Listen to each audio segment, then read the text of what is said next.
আসসালামু আলাইকুম, সবাইকে শুভ সকাল। তো আজকে কেকটা অর্ডার দিয়েছে আমি যেখানে জব করি সেই পাশের দোকানের এক বড় ভাইয়া। তো এটা ছিল ভ্যানিলা 1 পাউন্ডের ফেভারিট কেক। তো এই ডিজাইনটা আমি এক আপুর পেজে দেখেছিলাম, তখন আমার খুব ভালো লেগেছিল। তো আমি তখন বলেছিলাম যে আমি কোনো কেকের অর্ডার পেলে আমি এরকম ডিজাইন বানানোর জন্য চেষ্টা করব। তো যেহেতু আমি অর্ডার পেয়েছি আর কেকটার ডিজাইন কিন্তু আমারই মতনই আমার দিতে হয়েছিল, তাই আমি এই ডিজাইনটা অনুযায়ী কেকটা বানিয়ে ফেললাম। তো প্রথমে আমি পাইপিং ব্যাগ কেটে এভাবে করে ডিজাইন করে নিয়েছি। তারপর আরেকটা পাইপিং ব্যাগ দিয়ে আমি ছোট ছোট করে এরকমভাবে করে দিয়ে তার উপরে কিন্তু আমি গোলাপ ফুল এঁকে দিব। তো আমি যখন যে কোনো আপুর পেজে যদি কোনো ডিজাইন দেখি আমার ভালো লাগলে আমি ওই ডিজাইনটা করার জন্য খুবই চেষ্টা করি। আর আমার নতুন নতুন ডিজাইন বা নতুন নতুন ডেকোরেশন করতে কিন্তু খুবই ভালো লাগে কেকের উপরে।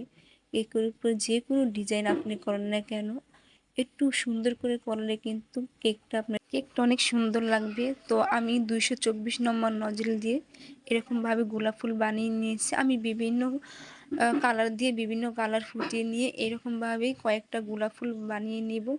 তো আমি সবসময় যখনই গোলাপ ফুল বানাই না কেন 224 নম্বর নজল দিয়ে গোলাপ ফুল বানাই। এই নজলটা দিয়ে কিন্তু গোলাপ ফুল অনেক সুন্দর করে বানানো যায়।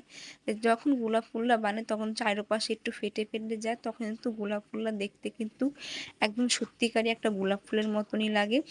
তার কারণে কিন্তু আমি বেশিরভাগই এই নজলটা দিয়ে গোলাপ ফুল বানাই, আর আমার কাছ থেকেও খুব ভালো লাগে।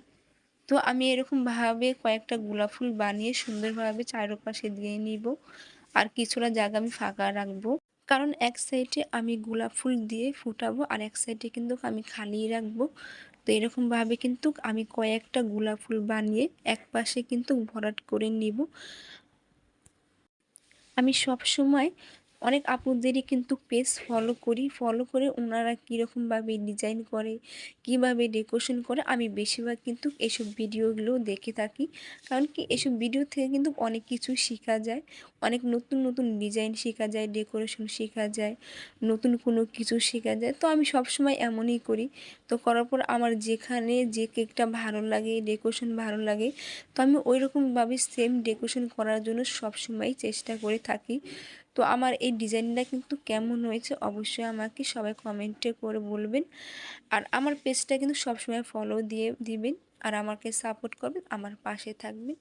এতে কিন্তু আমারও ভালো লাগবে আর আমিও কিন্তু আপনাদের পাশে থাকতে চেষ্টা করব ইনশাল্লাহ।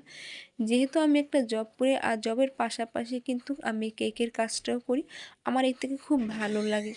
তো আজকে এ পর্যন্ত নিয়ে শেষ। সবাই ভালো থাকবেন, সুস্থ থাকবেন। আল্লাহ হাফেজ।